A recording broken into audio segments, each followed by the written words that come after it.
ఆమేన్. దేవునికి మహిమ కలుగును గాక. మరి అపొస్తలుల కార్యములు 8వ అధ్యాయము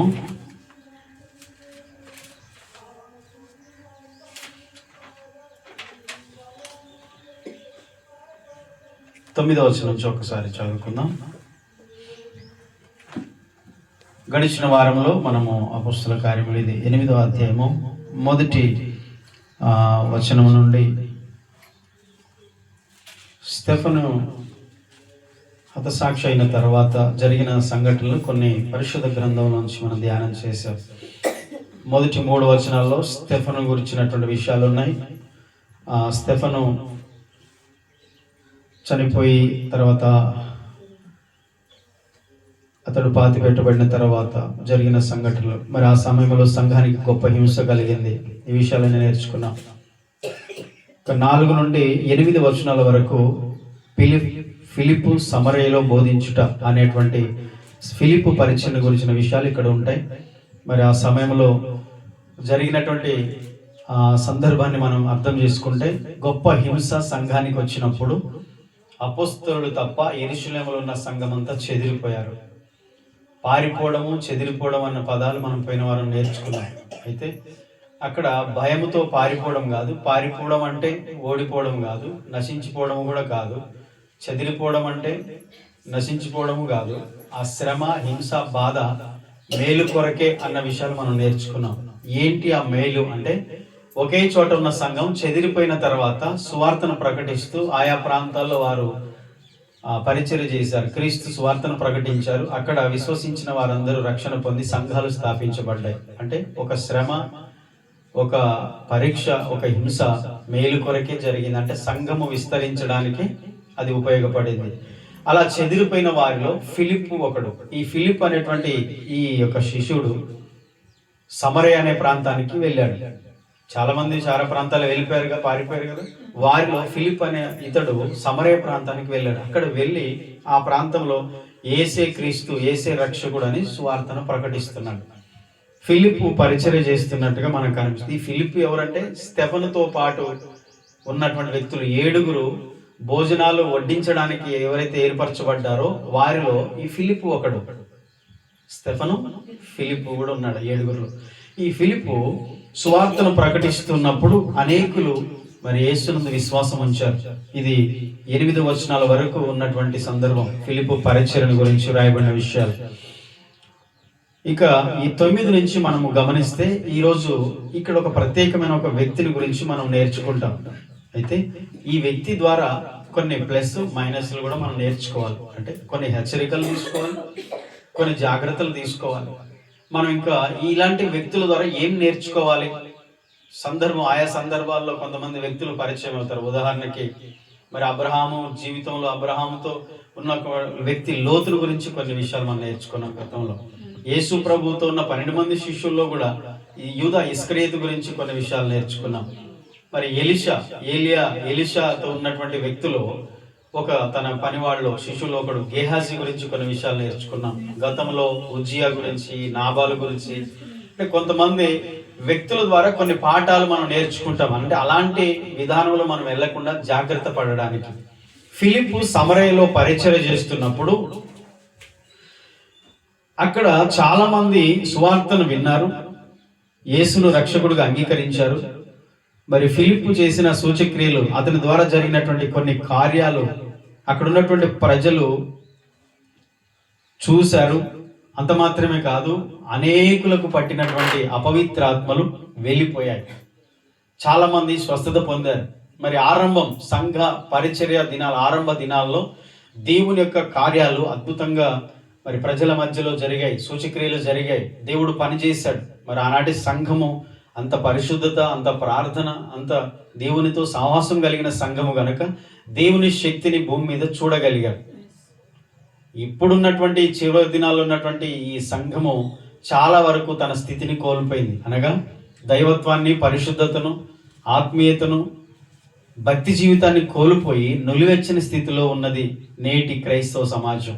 ఎక్కడో కొంతమంది మాత్రము నిజమైనటువంటి విశ్వాసులు, భక్తి పరులు కనిపిస్తున్నారు. కానీ చాలా వరకు నిజంగా దేవునితో సంబంధం కలిగిన విశ్వాసులు కనబడట్లేదు. కనుక దేవుని కార్యాలు కూడా చూడలేకపోతున్నారు నేటి సంఘం. గమనించండి, మరి ఆదిమ సంఘములో ఇక జరిగిన కార్యాలు చూసినప్పుడు 7వ వచనంలో, అది 8వ అధ్యాయం 7వ వచనంలో, అనేకులకు పట్టిన అపవిత్రాత్మలు పెద్ద కేకలు వేసి వారిని వదిలిపోయాను. పక్షవాయు గలవారును కుంటివారును అనేకులను స్వస్థత పొందిరి. అందుకు ఆ పట్టణములో మిగుల సంతోషము కలిగెను. హల్లెలూయా. ఇక స్టెఫను పరిచర్య అయిపోయింది.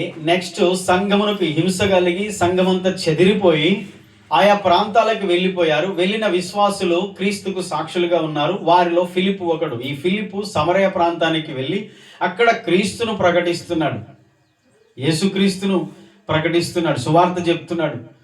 చాలా మంది ప్రజలు విన్నారు, నమ్ముతున్నారు. విశ్వాసము ద్వారా దేవుని కార్యాలు వారి కుటుంబాల్లో లేకపోతే వారి మధ్యలో జరుగుతూ ఉన్నాయి. అదే సందర్భంలో ఇక ఆ పట్టణములో మిగుల సంతోషము కలిగెను. చెప్పండి, ఏ కలిగింది? మిగుల. ఎందుకు అనంటే యేసును గురించి వారు తెలుసుకున్నందుకు, వారి మధ్యలో దేవుడు కార్యాలు చేస్తున్నందుకు, మరి వారికి విడుదల, స్వస్థత, ఆరోగ్యం కలుగుతున్నందుకు, నిజంగా దేవుని యొక్క రక్షణ వారు పొందుకున్నందుకు సంతోషం కలిగింది. ఓకే, మరి దేవుని ప్రజలు, దేవుని సువార్త, దేవుడు నిజంగా ఎవరి మధ్యలో ఎక్కడ ఉంటాడో వారి కుటుంబంలో సంతోషం, సమాధానం ఖచ్చితంగా ఉంటుంది. అది అనుభవిస్తేనే, అనుభవించిన వ్యక్తికే అర్థమవుతుంది. మిగతా వారికి వేరేతనంగా ఉంటుంది. చాలామందికి అది వేరేతనంగా ఉండొచ్చు. ఇక ఫిలిప్పు పరిచర్య కొనసాగుతుంది. సడన్గా అదే ప్రాంతంలో ఒక వ్యక్తి పరిచయం అయ్యాడు.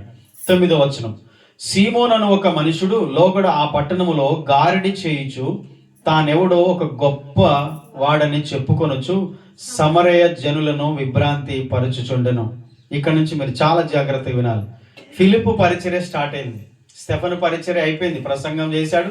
7వ అధ్యాయం అంతా కూడా అక్కడున్న వాళ్ళకి హెచ్చరికలు ఇచ్చాడు.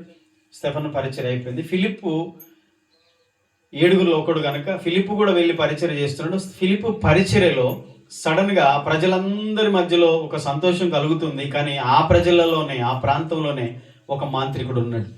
గారడివాడు అంటే మాంత్రికుడు అని దాని యొక్క అర్థాన్ని మనం తీసుకోవాలి. అతని పేరేంటి? సీమోన్. పేరు గుర్తుపెట్టుకోవాలి మీరు. అతని పేరు సీమోన్. ఆ మనుషుడు గారడి చేయుచు తానెవడో గొప్పవాడనని చెప్పుకొనుచు ఆ సమరయ ప్రాంతంలో ఉన్న జనులను విభ్రాంతి పరచుచుండెను, లేక ఆశ్చర్య పరచుచుండెను. 9వ వచనాన్ని మీద మనం దృష్టి పెడదాం ఈరోజు. దేవుని శక్తి కాకుండా ఆత్మీయ మోసం ద్వారా ప్రజల దృష్టిని ఆకర్షించాడు. నిజంగా దేవుడే ఇక్కడ పనిచేస్తున్నాడు, దేవుడే ఈయన దగ్గర ఉన్నాడు, ఇతనితో దేవుడే ఉన్నాడు, నిజంగా దేవుడే ఆయన దగ్గరికి వెళ్తే ఖచ్చితంగా దేవుని కార్యాలు జరుగుతాయని ప్రజలు అతన్ని దేవుడు లాగా చూసేటట్టుగా తాను చేస్తున్నాడు. దేనితో, ఏ శక్తితో చేస్తున్నాడు?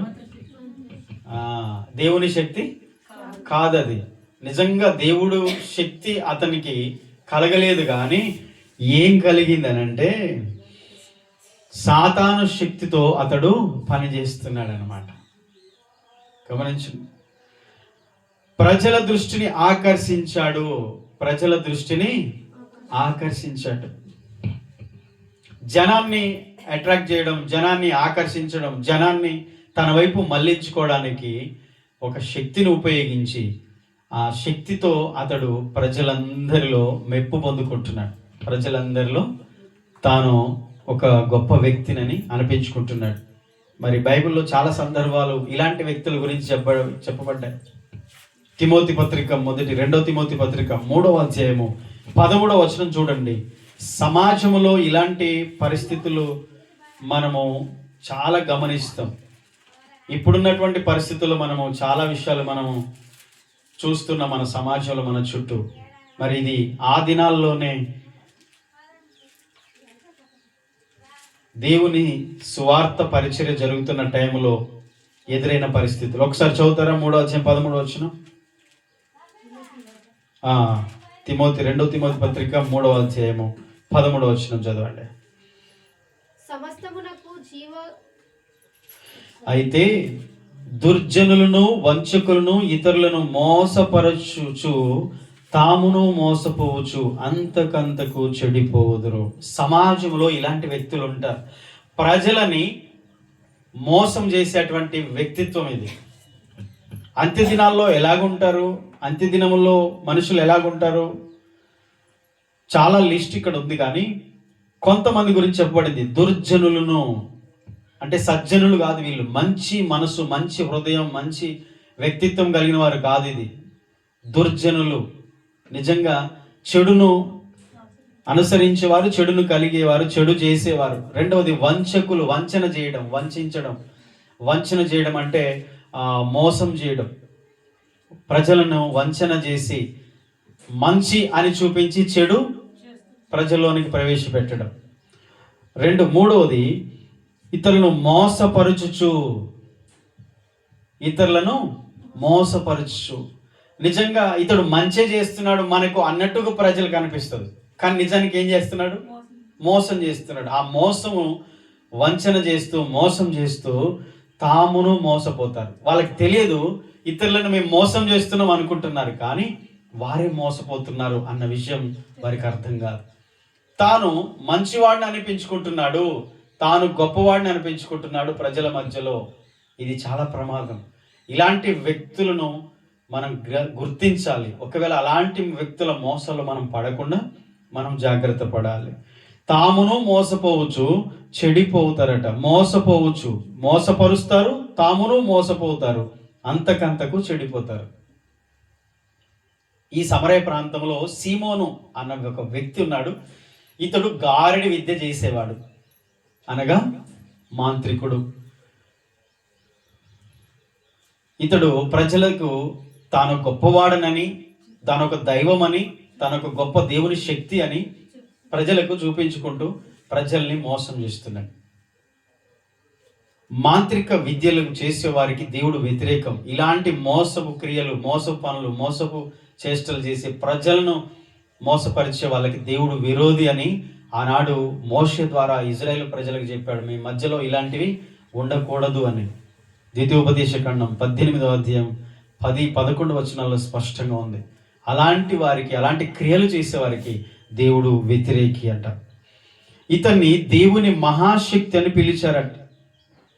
చూడండి నెక్స్ట్ వచనం, 9వ వచనంలోనేమో ఇతడు తానెవడో గొప్పవాడని చెప్పుకొనుచు సమరయ జనులను ఆశ్చర్యపరుస్తున్నాడు. ఇక 10వ వచనం చూడండి, కొద్దివాడు మొదలుకొని గొప్పవాని మటుకు అందరూ దేవుని మహాశక్తి అనబడిన వాడు ఇతడే అని చెప్పుకొనుచు అతనిని లక్ష్య పెట్టిరి. చూసారా, ఇతడు చేసేది మోసం, కానీ ప్రజల దృష్టికి మంచిలాగా అనిపిస్తుంది. ప్రజల్ని ఆశ్చర్యపరుస్తున్నాడు. వాడు చేసే క్రియలు, కార్యాలు అవన్నీ చూస్తున్నప్పుడు సేమ్ దేవుడే మన మధ్యలో పనిచేస్తున్నాడు. ఆ దైవమే ఇతడు, గొప్ప దేవుడు, గొప్ప దైవం, గొప్ప శక్తి. అబ్బో, ఆ దేవుడు ఈయనలోనే ఉన్నాడు, దేవుని మహాశక్తి అనబడిన వాడు ఇతడే అని అతన్ని నమ్మారు. నమ్మేటట్టుగా వారి మధ్యలో అలాంటి కార్యాలు చేస్తూ వచ్చాడు. ఏ శక్తితో చేశాడు? సాతాను శక్తి చేత. అది నిజంగా దేవుని శక్తి చేత చేసే క్రియలు కావు. ప్రజలు చూసారా, ఈజీగా అటువైపు పరిగెడతారు, ప్రజల్ని ఆకర్షించుకుంటాడు. అదిగో దేవుడు అంటే ఈయనే, దేవుడు అంటే ఇట్లా ఉండాలి. నిజంగా ఎక్కడికి వెళ్తే అక్కడ దేవుని కార్యాలు జరుగుతాయి. ప్రజల్ని నమ్మించి మోసం చేస్తున్నాడు. కాబట్టి ఈ ప్రజలు ఏం చేశారు? కొద్దివారు, చిన్నవాడు మొదలుకొని పెద్దవాడి వరకు, కొద్దివారు మొదలుకొని గొప్పవారి వరకు అందరూ దేవుని మహాశక్తి అనబడిన వాడు ఇతడే అని చెప్పుకొనొచ్చు అతన్ని వెంబడించారు, అతన్ని లక్ష్య పెట్టారు. ఈ అంత్య దినాల్లో సాతాను చేసే మోసం ఇది భయంకరంగా అధికంగా చేస్తున్నాడు అపవాది. అందరూ గ్రహించలేరు ఇది. నిజంగా దేవుని కలిగిన వారు, దేవుని ఆత్మ కలిగిన వారు ఇలాంటి మోసాలను గుర్తించగలుగుతారు. ఇలాంటి ట్రాప్లో పడకుండా జాగ్రత్త పడతారు. ప్రజలందరూ పరిగెత్తే దాని వైపు నిజంగా దేవుని ఎరిగిన వారు, వాక్యాన్ని తెలిసిన వారు పరిగెత్తరు. గుడ్డిగా నమ్మి సాతాను కార్యాలను దేవుని కార్యాలు అనుకొని ఇదే దేవుని శక్తి అని పరిగెత్తే వారందరూ కూడా మోసపోతుంటారు. మరి ఆనాడు 2000 సంవత్సరాలు అవుతుంది, అప్పుడే ఇలాంటి పరిస్థితుల్లో జరుగుతుందంటే ఈ అంత్య దినాల్లో, ఈ అపాయకరమైన కాలంలో ఇంకెంతగా సాతాను ఇలాంటి కార్యాలు చేస్తుంటాడు. మనం వింటున్నాం, చూస్తున్నాం, ఎన్నో. జాగ్రత్త పడాలి.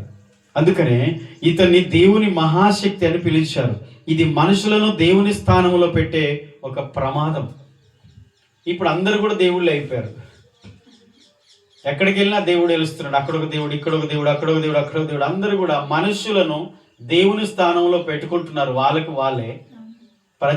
ప్రజలు కూడా కొన్నిసార్లు వాళ్ళనే దేవుని స్థానంలో పెడుతున్నారు.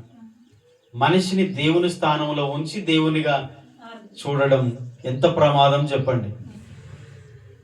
ఇది క్రైస్తవ సమాజంలో కూడా ప్రాకింది వైరస్. క్రిస్టియానిటీలో, క్రైస్తవ సమాజంలో కూడా ఇదే జరుగుతుంది. మనుషులను దేవుడిగా చూస్తాడు. నిజంగా క్రీస్తును దేవుడిగా ఆరాధించే బదులు, క్రీస్తుకు బదులు మనుషులను, సేవకులను, మనుషులను దేవుని స్థానంలో పెట్టి మనుషులను ఆరాధించారు.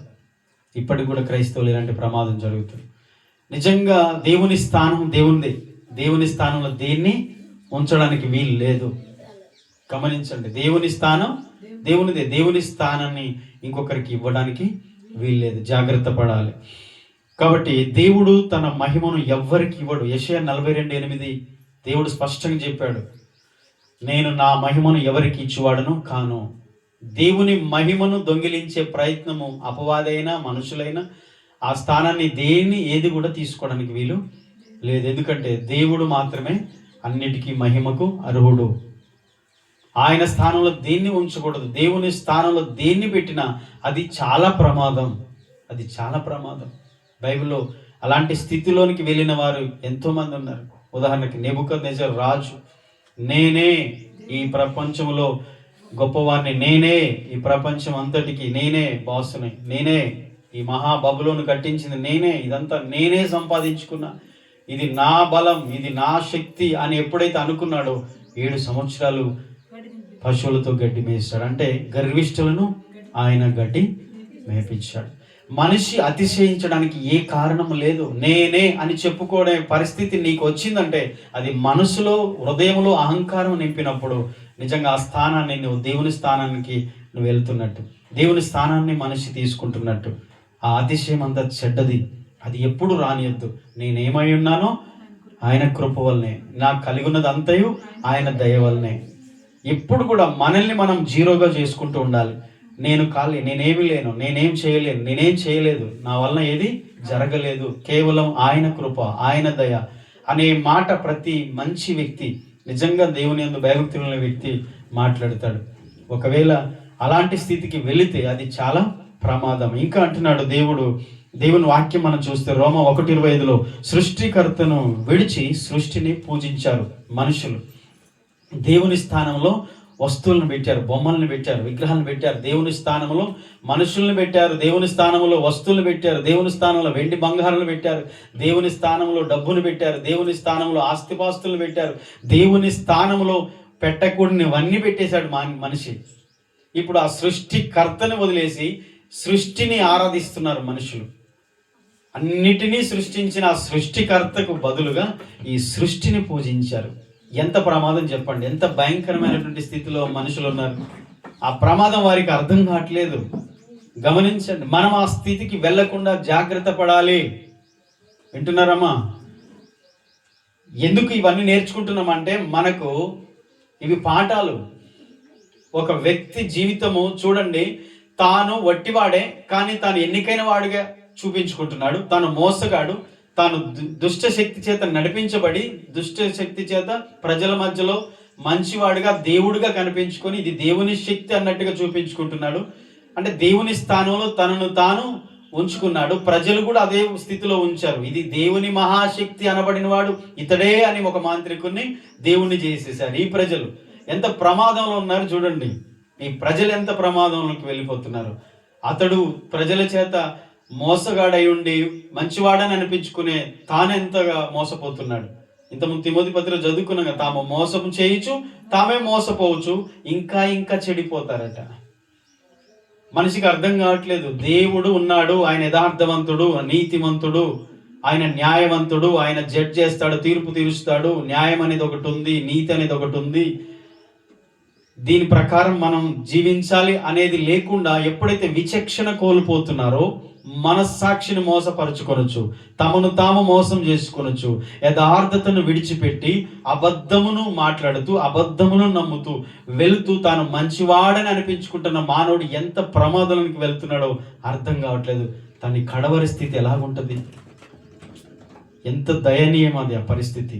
దేవుడు తీర్పు తీర్చేటప్పుడు ఇక అవకాశాలే ఉండవు. అందుకనే యథార్థంగా జీవించడమే, నిజంగా దేవునికి ఇష్టంగా జీవించడమే మనకు కావలసినటువంటిది. ఓకే, ఇతని నుంచి మనం నేర్చుకుంటున్నాం ఇంకొక పాఠం. సీమోను మాంత్రికుడు దేవుని శక్తితో కనిపించే అది నకిలీ శక్తి కలిగి ఉన్నాడు.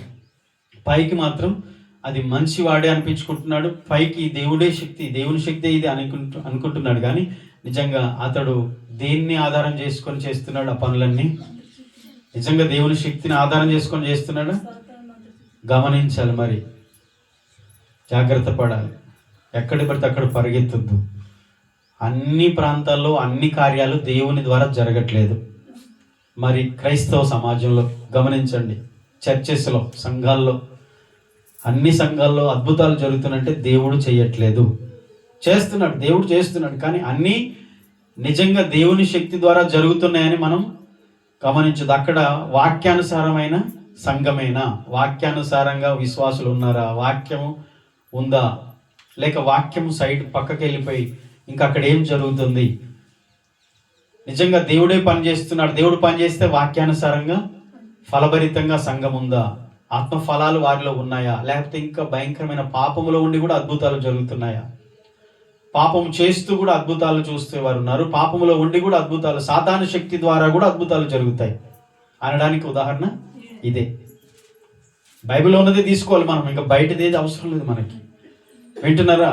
ఒకవైపు ఫిలిప్పు యేసు నామములో ప్రార్థన చేసినప్పుడు, సువార్త చెప్పినప్పుడు అద్భుతాలు జరుగుతున్నాయి. ఒక మాంత్రికుడు కూడా తన శక్తి ద్వారా, దుష్ట శక్తి ద్వారా అద్భుతాలు జరుగుతున్నాయి. చెప్పండి, ప్రజలు గుర్తించగలగాలి. వాక్యం ఎరిగిన వారు మాత్రమే దీన్ని గుర్తించగలుగుతారు. ఇంకా లోతుకు మనం వెళ్ళబోతున్నాం. ఆ విషయాలు చూడండి, అది చాలా ఆశ్చర్యం అనిపిస్తుంది. ఏంటి అనేది మనం ముందు చూద్దాం. ప్రజలు వాక్యాన్ని కాదు వ్యక్తిని మహిమపరిచారు. సేమ్ ఇదే ప్రభావము సంఘాల్లో కనిపిస్తుంది. వాక్యాన్ని గణపరిచేవారు కరువైపోయారు, మనుషుల్ని గణపరిచేవారు ఎక్కువైపోయారు. ఒకవైపు నిజమైన సత్య సువార్త, దేవుని శక్తి అనే సువార్త, దేవుని శక్తి, సువార్తే దేవుని శక్తి. దేవుని శక్తి అంటే సువార్తే, అదే సిలువను గూర్చిన వార్త. సిలువను గూర్చిన వార్త దేవుని శక్తి. అది ఒకవైపు ప్రకటించబడుతుంటే దానికి అట్రాక్ట్ కాకుండా, దాన్ని అనుసరించకుండా, వాక్యాన్ని రిసీవ్ చేసుకోకుండా, వాక్యాన్ని అంగీకరించకుండా కేవలం మనుషుల వెంబడి పరిగెత్తి మనుషుల వైపు చూసే జనాలు లేకపోలేదు. ఇప్పుడు అదే జరుగుతుంది కదా. వాక్యము, నిజంగా వాక్యం ప్రకటించే కాడ ప్రజలు ఉండరు, జనసంఖ్య ఎక్కువ ఉండదు. మీరు చూడండి, గమనించండి. వాక్యం ఉన్నది ఉన్నట్టు, వాక్యము స్పష్టంగా వాక్యము ప్రకటించే చోట ప్రజలు ఎక్కువ ఉండరు. ఎక్కడ ఉంటారు మరి? వాక్యమే లేదు, అన్నీ ఉన్నాయి. వాక్యం ఒకటే లేదు, మిగతా అన్నీ ఉన్నాయంటే ప్రజలందరూ అక్కడే ఉంటారు. మరి వాక్యాన్ని ఇష్టపడే వాళ్ళ, మీరు మనుషుల్ని ఎక్కువ కనపరిచే వాళ్ళ అనేది మనల్ని మనం పరిశీలించుకోవాలి. ప్రజలు వాక్యాన్ని కాదు వ్యక్తిని మహిమపరిచారు.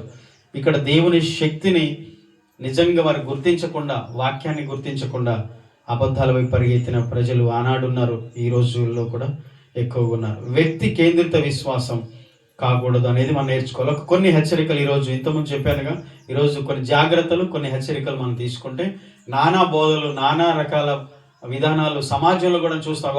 అక్కడ మహిమలు ఉన్నాయట, అక్కడ అద్భుతాలు ఉన్నాయంట, అక్కడ ఏదో జరుగుతుందంట, అక్కడ పోతే ఇది జరుగుతుందంట. జరుగుతుంది, జరగదని నేను చెప్పను. కానీ బైబిల్లో కూడా చూస్తున్నాం, సమరయ ప్రాంతంలో కూడా దేవుని సువార్త ఒక్కడ ప్రకటించబడుతుంది, అక్కడ దేవుని కార్యాలు జరుగుతున్నాయి. మరొక ప్రాంతంలో, ఆ ప్రాంతం అంతా కూడా ఒక మాంత్రికుడు కూడా అద్భుతాలు చేస్తున్నాడు. ప్రజలందరూ కూడా ఇతడు దేవుని మహాశక్తి అని పొగుడుతున్నారు, అక్కడ కూడా జరుగుతున్నాయి.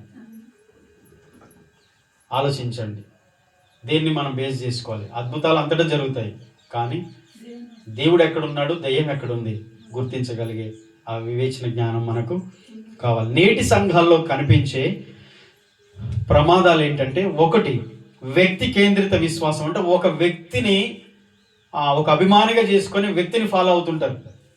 యేసు ప్రభుని ఫాలో అవ్వరు, ఆయన వాక్యాన్ని ఫాలో అవ్వరు, ఆయన సిలువను ఫాలో అవ్వరు, మారుమనసు, పశ్చాత్తాపము, రక్షణ అనే దాని మీద దృష్టి పెట్టరు, కానీ ఒక వ్యక్తి మీద దృష్టి పెడతారు.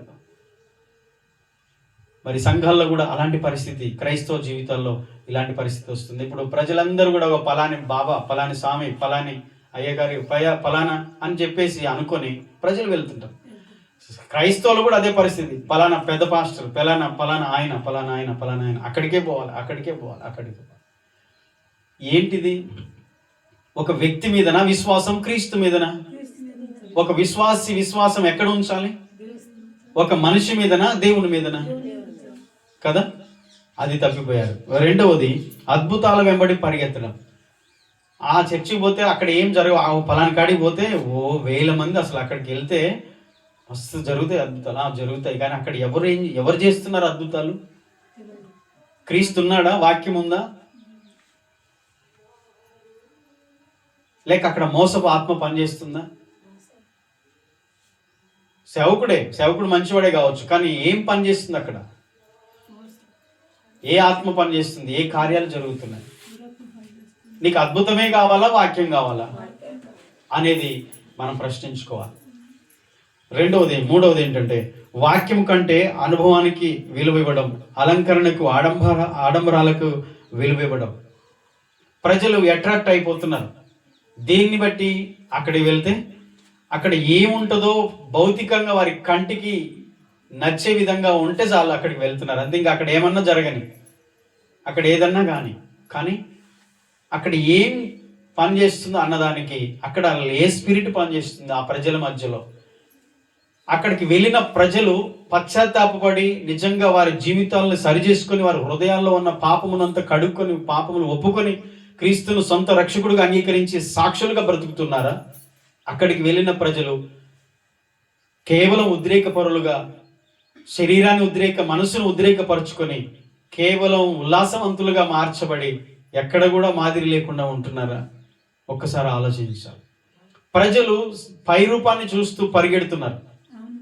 అలా పరిగెడితే సీమోన్ దగ్గరికి కూడా వేల మంది సమరయలో పరిగెత్తారు. మనం ఆ వాక్యాన్ని ఇంకా లోతుగా ధ్యానిస్తే దాంట్లో ఉన్న వివరణ అర్థం చేసుకుంటే మనకు ఆశ్చర్యం అనిపిస్తుంది. ఇతడు దేవుని మహాశక్తి అనబడిన వాడు ఇతడే అని ప్రజలు అతన్ని వెంబడించిరి. చెప్పండి, గొప్ప విషయమా అది? ప్రజలు వెంబడించారు సీమోన్ని. ఒక సీమోన్ అనే గారడి సీమోన్ పాస్టర్ని వెంబడించారు. ఒక మాంత్రికుడుగా ఉన్న, మోసం చేస్తున్న ఒక పాస్టర్ని ప్రజలు వేల మంది వెంబడించారు. అది పాస్టర్ అని మీరు ఎట్లా అంటున్నారని మీరు అనొచ్చు. నెక్స్ట్ తర్వాత వచనం చూస్తే ఫిలిప్పుతోనే ఉన్నాడు మాంత్రికుడు. ఒక పాస్టర్తోనే ఒక మోసగాడు ఉన్నాడు పరిచర్యలో, తెలుసా? అతన్ని ఎడబాయకుండా ఉండి వెంబడించాడట, ఎడబాయకుండా ఉన్నాడంట, తోడుగా ఉన్నాడు. యూదా కూడా ఉన్నాడు యేసు ప్రభుతో. గొప్ప విషయం. గుర్తించలేరండి ఏ ఆత్మ ఇది అనేది, గుర్తించలేరు. జాగ్రత్త. అమాయక ప్రజలు మోసపోతారు. వాక్యాన్ని అందుకనే వినండి, చదవండి, వాక్యానుసారంగా మీరు చూడండి. ప్రతిదీ కూడా మనం గమనించకపోతే అంత్య దినాల్లో మోసపరిచే ఆత్మలు అనేక మందిలో పనిచేస్తుంటాయి. ఇక విశ్వాసాన్ని పాస్టర్ని తేడా ఏం లేదు. జాగ్రత్త పడాలి, ఎవరికి వాళ్ళు జాగ్రత్త చూసుకోవాలి. మొత్తం 24:24లోను 2 దెసలోనిక 2:9-10 మోసపరిచే ఆత్మలు, అంత్య దినాల్లో అబద్ధపు ఆత్మలు ప్రజల్ని మోసపరిచే కార్యాలు ఎన్నో చేస్తాయి. ఇది అచ్చము యేసు ప్రభులాగానే వచ్చి కనపడతాడు. అయ్యా రాత్రి నా కలలో ప్రభు కనపడ్డాడంట. తెల్లని వస్త్రాలు వేసుకొని వచ్చి నాకు కనపడ్డాడు. యేసు ప్రభు ఒక వ్యక్తి కనబడితే నిజంగా ఆ వ్యక్తి జీవితం యేసు ప్రభులాగా మారుతుంది. కానీ మరి అతని బతుకు మారలేదు. కానీ కళలో ఎవరు వచ్చారు? కళలో ఎవరు కనపడ్డారు? యేసు ప్రభు కనపడ్డాడు అయ్యా తెల్లని వస్త్రాలు వేసుకొని. మరి ఆ రోజు కళ చెప్పినది తెల్లారే పచ్చి బూతులు మాట్లాడుతున్నాం. నీకు యేసు ప్రభు కనపడ్డా? కనపడితే జీవితం మారిపోద్ది. అంటే ఒక్కటేసారి ఆయన దర్శనం, ఆయన ప్రత్యక్షత ఎవరికి వస్తుందో వారి లైఫ్ పూర్తిగా మారిపోద్ది. అంతే. అంత మాత్రమే కాదు, చచ్చేంత వరకు ఆయనకు సాక్షులకు బ్రతుకుతారు. బ్రతుకు మారలేదు కానీ కనపడింది యేసు ప్రభు అంటున్నారు. అంటే యేసు ప్రభు స్థానంలో ఎవరు కనపడ్డారు? సాతాను, వెలుగు దూత. నెక్స్ట్ మనం అపొస్తల కార్యాలలో ముందు చదువుతాం. కొరింథీ సంఘంలో స్పష్టంగా పౌలు చెప్తాడు, వెలుగు దూత అంటే క్రీస్తు లాగానే మనకు కనిపించేది. జాగ్రత్త పడాలి. ఒక వ్యక్తి జీవితం క్రీస్తును హత్తుకొని ఉందా, యేసు ప్రభు మార్గంలో నడుస్తున్నాడా, అతడు యేసును మహింపరుస్తున్నాడా తన జీవితం ద్వారా, ఇది చాలా ప్రాముఖ్యం. యేసు ప్రభు నమ్ముకున్న వాళ్ళందరూ యేసు ప్రభు బిడ్డలని అనుకోవడానికి లేదు. సాతాను ఈ సీమోను వాడుకున్నట్టు చాలా మందిని వాడుకుంటాడు. అవకాశం ఇచ్చేది ఎవరు? మనమేగా. మనలో దేవుని ఆత్మ పని చేయాలి, కానీ వేరే దుష్ట ఆత్మ ఏది పని చేయకుండా జాగ్రత్త పడాలి. మరి నిజ క్రైస్తవ లక్షణం ఏంటో తెలుసా? క్రీస్తు కేంద్రిత జీవితం ఉంటుంది. అంటే యేసు ప్రభువునే దేవుడుగా వాళ్ళు ఆరాధిస్తారు. ఏ మనిషిని దేవుడుగా ఆరాధించారు, అభిమానిస్తారు, సేవకులను గౌరవిస్తారు, తోటి సహోదరులను ప్రేమిస్తారు, తోటి సహోదరులను గౌరవిస్తారు, కానీ దేవుడిగా మాత్రం ఆరాధించారు. వింటున్నారు? రెండవది ఏంటంటే వాక్య ఆధారిత విశ్వాసం ఉంటుంది. అంటే వారు ఏది చేసినా వాక్యం ఆధారం ఉంటుంది. హల్లెలూయా. ఏది చేసినా బైబిల్కు వాక్యానికి అనుగుణంగానే ఉంటారు అనమాట. వాక్యంతో పని లేదు, ఏదైనా చేయొచ్చు, ఇష్టం వచ్చినట్టు చేయొచ్చు అని చేయరు. నిజ క్రైస్తవుల యొక్క లక్షణాలు ఏంటంటే వారి విశ్వాస జీవితం వాక్యం ఆధారం చేసుకొని ఉంటుంది. రెండవది ఏంటంటే వారి యొక్క కేంద్రం, అంటే వారు ఎవరి మీద ఆధారపడతారు, ఎవరిని దేవుడిగా ఆరాధిస్తారంటే క్రీస్తునే ఆరాధిస్తారు. క్రీస్తు కేంద్రితం అంటే వారు మొత్తానికి క్రీస్తుని కేంద్రంగా పెట్టుకుంటారు, కానీ ఇక దేన్ని పెట్టుకోరు. అక్కడ ఉన్నటువంటి ప్రజలు వాళ్ళలో జరిగిన మోసం ఏంటంటే సీమోన్నే దేవుని మహాశక్తి అనుకున్నారు, అతన్నే వెంబడించారు, అతన్నే ఫాలో అయిపోయారు. కానీ ఈరోజు మనం నేర్చుకున్న పాఠం ఏంటో తెలుసా? మనము క్రీస్తునే కేంద్రంగా ఉంచుకోవాలి, వాక్యాన్ని ఆధారం చేసుకోవాలి. వాక్యము కంటే ఎక్కువ దేన్ని మనం ప్రేమించకూడదు, జాగ్రత్త పడాలి. ఆత్మఫలాలు ఆత్మవరాలు కూడా మనం కలిగి ఉండేటట్టు చూసుకోవాలి. మరి నిజంగా దేవుని బిడ్డలైతే ప్రేమ, సంతోషం, సమాధానం, దీర్ఘశాంతం, దయాళుత్వం, మంచితనం, విశ్వాసం, సాత్వికం, ఆశా నిగ్రహం అనే ఆత్మఫలాలతో మనం నిండి ఉండటం చాలా ప్రాముఖ్యం. ఆత్మవరాలు ఒకవైపు ఉంటాయి. పరిశుద్ధ ఆత్మను పొందుకుంటే భాషల వరం వస్తుంది, భాషల అర్థం చెప్పే వరం ఆయన ఇస్తాడు, ఇతరులకు ప్రార్థన చేయడానికి విశ్వాస వరం మనకి ఇస్తాడు, అద్భుతాలు చేసే వరం ఇస్తాడు, ప్రవచన వరం ఇస్తాడు, వివేచన వరం ఇస్తాడు, ఆత్మల వివేచన, బుద్ధి, జ్ఞాన వాక్కులు ఇస్తాడు. పరిశుద్ధాత్ముడు కూడా మనకు గిఫ్ట్లు ఇస్తాడు. మనం ప్రార్థించినప్పుడు కూడా స్వస్థత జరుగుతాయి. దేవుని ఆత్మ ద్వారా మనం కార్యాలు జరిగించవచ్చు కదా. ఒకడేమో మాంత్రిక విద్యల దురాత్మల చేత కార్యాలు చేస్తున్నాడు, మరి దేవుని బిడ్డలు కూడా పరిశుద్ధ ఆత్మను పొందుకొని కార్యాలు చేయొచ్చు. ఓకేనా? మోసపరిచే ఆత్మలకు అవకాశం ఇవ్వకుండా దేవుని శక్తి చేత, దేవుని ఆత్మ చేత నింపబడి దేవుని కార్యాలు మనం కూడా చేయొచ్చు. చేయకూడదా? చేయొచ్చు. ఆయన ఇచ్చాడు మనకి ఆయన శక్తిని. పరిశుద్ధాత్మ మీ మీదికి వచ్చినప్పుడు మీరు శక్తి పొందుతారు కదా. అంటే పరిశుద్ధాత్ముడు వచ్చినప్పుడు శక్తి పొందుతారు, దురాత్మ వచ్చినప్పుడు కూడా శక్తిని పొందుకుంటారు. అది కూడా మోసం చేస్తుంది. కాబట్టి వాక్యానుసారంగా మనము ఉండడానికి ప్రయత్నం చేద్దాం. ప్రశ్నించుకోవాల్సిన విషయాలు కూడా ఉన్నాయి. ఈ 2 మాటలు చెప్పి నేను ముగిస్తాను. మనము ఎవరిని వెంబడిస్తున్నాం? మనుషులనా, ఈ లోక సంబంధన వాటినా, లేక క్రీస్తునా? ఎక్కువ దేనికి ప్రాధాన్యత ఇస్తున్నారు దేవుని బిడ్డలు? అది ఎప్పుడు ప్రశ్నించుకోవాలి, ఎప్పటికప్పుడు మనం ప్రశ్నించుకోవాలి. ఆమేన్. ప్రశ్నించుకోవాలా వద్దా? ప్రశ్నించుకోకపోతే మనమంతా మోసంలోనికి వెళ్ళిపోతుంది. ఎందుకంటే సాతాను ఎవరినైనా ఈజీగా మోసం చేస్తాడు. ప్రతిదినం మనం ఎవరిని వెంబడిస్తున్నాం? నా విశ్వాసానికి ఆధారం ఏంటి? నా విశ్వాసానికి ఆధారం ఏంటి అంటే నేను దేని మీద నమ్మకం పెట్టుకున్నా, దేన్ని బట్టి నా ధైర్యం? నాకు అది ఉందన్నా, ఇది ఉందన్నా, వాళ్ళు ఉన్నారన్నా, ఏముందని? క్రీస్తుని బట్టి కదా మన ధైర్యం. నిజమా కదా? మీరు ఒక్కసారి పరీక్షించుకోండి. మీ ధైర్యం ఏంటి? నాకేముంది, నాకు చాలా ఉందిలే అనుకుంటున్నావా? అది ఇది ఏది శాస్త్రం కాదు. మన ఆయుష్, మన ఆరోగ్యం, మన బలం, ధనం ఏవి శాస్త్రం కావు. మనకు ఆధారం ఎవరు? క్రీస్తే. మన విశ్వాసానికి ఆధారం క్రీస్తే. ఓకేనా? ఎంత ఉన్నా అది ఈ లోకంలో ఉండాల్సిందే. తేలేదు, తీసుకొని పోలేము. కానీ మనకు ఆధారం ఏంటి? క్రీస్తే. కాబట్టి క్రైస్తవుడు ఈ విషయాలు ప్రశ్నించుకోవాలి. మూడవది ఏంటంటే మనము మనుషులను లేక క్రీస్తున గౌరవించేది, గణపరిచేది, ఆరాధించేది, వెంబడించేది. మరి ఆ విషయాలు కూడా మనం జాగ్రత్త పడాలన్నమాట.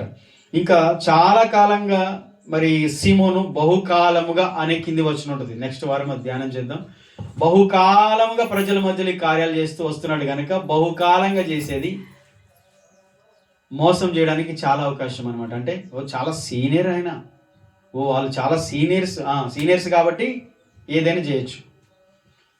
మోసం పోవడానికి చాలా అవకాశాలు ఉంటాయి. చాలా సీనియరే మరి, కానీ తప్పు చేస్తున్నాడు. ఏం కదా, వెంబడించవచ్చు ఆయన్ని. ఆయన పెద్ద అభిషక్తుడు, చాలా సీనియరు, గొప్ప ఇది అంటే గొప్ప ఇది అయితే మాత్రం మోసం చేస్తున్నాడు. ఎంత సీనియర్ అయినా, బహుకాలంగా ఉన్నా, ఎంత పెద్ద ఇదైనా తప్పు చేసినప్పుడు ఖచ్చితంగా దాన్ని మనం ఖండించాలి. అలాంటి వారిని వెంబడించొద్దు, జాగ్రత్త పడాలి. అందరూ వెళ్తున్నారు కాబట్టి నడవద్దు. అక్కడ ఏం జరిగితే అందరూ పోతున్నారు, 1,00,000 మంది పోతున్నారు, అందరు వెళ్తున్నారు, నువ్వు వెళ్తావా? ఇక్కడ 4 వెళ్తున్నారు కానీ అక్కడేమో 1,00,000 మంది వెళ్తున్నారు. మరి అక్కడికి వెళ్తావా, ఇక్కడికి వెళ్తావా? ఎక్కువ మంది ఎక్కడ ఏ షాప్కి వెళ్తే ఆ షాప్కి వెళ్ళాలి.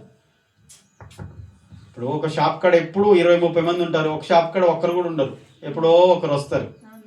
కాబట్టి ఎక్కువ మంది వెళ్తున్నారు కాబట్టి అది మంచి షాప్ అని వెళ్తే అక్కడ ఎక్కువ మోసం జరుగుతుంది. ఉదాహరణ చెప్పాను అంతే, ఇక్కడ ఏ షాప్ గురించి నేను చెప్పట్లేదు కానీ ఉదాహరణ. అలాగే ప్రజలు కూడా గుంపు కావాలి మనకి. జనాలు ఎక్కడ బాగా కనిపిస్తారో అక్కడికి వెళ్ళాలనుకుంటారు, అక్కడ ఏం జరుగుతుందో మీకు తెలియదు. సీమోన్ దగ్గర కూడా చాలా మంది వెళ్తున్నారు, దేవుని మహాశక్తి అనబడిన వాడు ఇతడే అనుకున్నారు, ప్రజలందరూ వెళ్తున్నారు. కానీ నువ్వు సత్యాన్ని తెలుసుకుంటే అందరు వెళ్ళే కాడికి వెళ్ళవు, సత్యం ఎక్కడుందో అక్కడికి వెళ్తావు. ఆ విషయాన్ని గుర్తుపట్టాలి విశ్వాసులు. అందుకని చాలా మంది మందిరంలో కూర్చొని ఎప్పుడు మంది గురించి, మంది మొహాలు చూసుకుంటూ ఆలోచిస్తూ ఉంటారు. నీ వాక్యాన్ని ఎక్కడ నిజంగా నీకు వాక్యం ప్రకటించబడుతుంది, ఆ వాక్యాన్ని హత్తుకొని నువ్వు జీవించంతే. నీకు గుంపులతో పని లేదు. నిజంగా దేవుని సువార్త అనే దేవుని శక్తి ఎక్కడ ఉందో అక్కడ మనం ఉండడానికి ప్రయత్నం చేయాలి అంతే. ప్రజలు మోసపోవడానికి కారణం వాక్య అధ్యయనం లేకపోవడం. ఎందుకంటే దీని గురించి పట్టించుకోడు, నాకు దీంతో పని లేదంటాడు, దీన్ని పట్టుకొని తిరుగుతాడు కానీ దీని గురించి తెలుసుకోడు. ఈ పిచ్చి జనం అంతా అంతే, 200-400 పెట్టి బైబిల్ కొనుక్కుంటారు, అది మోసుకొని పోతారు. కానీ అసలు ఈ బైబిల్, దేవుని వాక్యం, దేవుడు ఏం చెప్పాడో నాకు వినాలని ఉంది, చదవాలని ఉంది. ఈ వాక్యం ఎక్కడ చెప్తారో, వాక్యాన్ని ఎక్కడ ప్రకటిస్తారో, ఈ గ్రంథాన్ని గురించి ఎక్కడ సత్యవాక్యాన్ని సరిగ్గా విభజిస్తారో అక్కడికి వెళ్ళాలనే బుద్ధి ఉండదు, జ్ఞానం ఉండదు. దీంతో పని లేదంట. జనాలు ఎక్కడ ఉంటే అక్కడ ఏం జరిగితే అక్కడ అద్భుతాలు జరిగితే చాలా గుంపు కనపడితే చాలా అక్కడికి వెళ్తుంది. వాళ్ళు మోసపోతున్నారు, నువ్వు మోసపోతావు. మోసం చేసేవాడు, మోసపోయాడు, అందరూ చెడిపోతారు. అవునా కదా? ఇక్కడ అదే మోసం జరుగుతుంది. అందుకని ఆ విషయాన్ని గుర్తుపెట్టుకొని మనం జాగ్రత్త పడదాం. ఓకే, నెక్స్ట్ వారం 11వ వచనం చదువు. ఈరోజు 9-10 వచనాల్లో సీమోన్ అనే ఒక వ్యక్తి సమరయలో ఉన్నాడు. ఫిలిప్పు కూడా అక్కడికి వెళ్ళి స్వార్థ ప్రకటిస్తున్నాడు. దేవుని కార్యాలు జరుగుతున్నాయి, ప్రజలు స్వస్థత పొందుకుంటున్నారు. ఆ పట్టణంలో సంతోషం కలిగింది. కానీ అదే పట్టణంలో సీమోన్ అనే ఒక గారడి మాంత్రికుడు ఉన్నాడు. వాడు కూడా అద్భుతాలు చేస్తున్నాడు, స్వస్థతలు చేస్తున్నాడు, కార్యాలు జరుగుతున్నాయి. ప్రజలందరూ కూడా ఇతడు దేవుని మహాశక్తిని ఆ మాంత్రికుని పొగుడుతున్నారు. పైకి మంచివాడుగా దేవుని శక్తిని పొందుకున్న దేవుని వ్యక్తిగా, దేవుని మనిషిగా కనిపిస్తున్నాడు, దేవుని స్థానాన్ని ఆక్రమించుకున్నాడు, ప్రజలందరి మహిమను మన్నలను పొందుకుంటున్నాడు. కానీ ఇతడెవరు? మోసగాడు, మోసపోతున్నాడు. అయితే ఇతని దగ్గరికి వెళ్ళిన వాళ్ళందరూ కూడా మోసపోతూనే ఉన్నారు. మరి అలాంటి మోసాల్లో పడకుండా నిజంగా వాక్యాన్ని వినే బిడ్డలుగా మనం ఉందాం.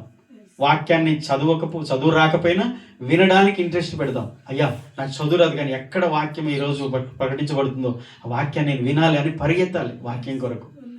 ఆ వాక్యం ఎంతగా వింటే నీ జీవితం అంతగా దీవించబడి అబద్ధాల నుంచి, మోసాల నుంచి, సాతాను, దురాత్మ, ఇలాంటి లోకంలో జరుగుతున్న సాతాను కుయుక్తుల నుంచి దేవుని బిడ్డలు తప్పించబడి దేవుని సత్య మార్గంలో నడుస్తారు.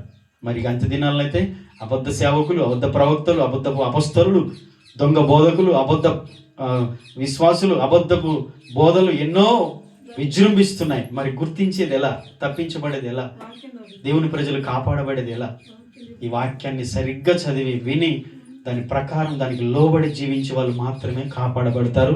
మిగతా వారందరూ ఈ అబద్ధ బోధకులకు, ఇలాంటి మోసగాళ్ళ వలలో పడిపోతారు. జాగ్రత్త పడదాం. కళ్ళు మూసుకుందాం, తలలో ఉంచుదాం, ప్రార్థన చేద్దాం. స్తోత్రం, స్తోత్రం, స్తోత్రం. దేవా పరిశుద్ధుడైన తండ్రి, ప్రభా, ఫిలిప్పు పరిచర్యలోని భాగంగా ఈరోజు సమరయలో జరిగినటువంటి ఆ పరిచర్యను, అలాగే ఫిలిప్పు మరి ఆ పరిచయం చేస్తున్న ప్రాంతంలోనే గారడి సీమోన్ అనే ఒక వ్యక్తిని గురించిన కొన్ని విషయాలు మేము నేర్చుకున్నాం. మేము ఎలా జాగ్రత్త పడాలి ఇలా అంత్య దినాల్లో. ప్రభు, ఆ ప్రజలందరూ చూసేదాన్ని మేము చూడడం కాదు, ప్రజలందరూ పరిగెత్తే చోటికి పరిగెత్తడం కాదు, ప్రజలందరూ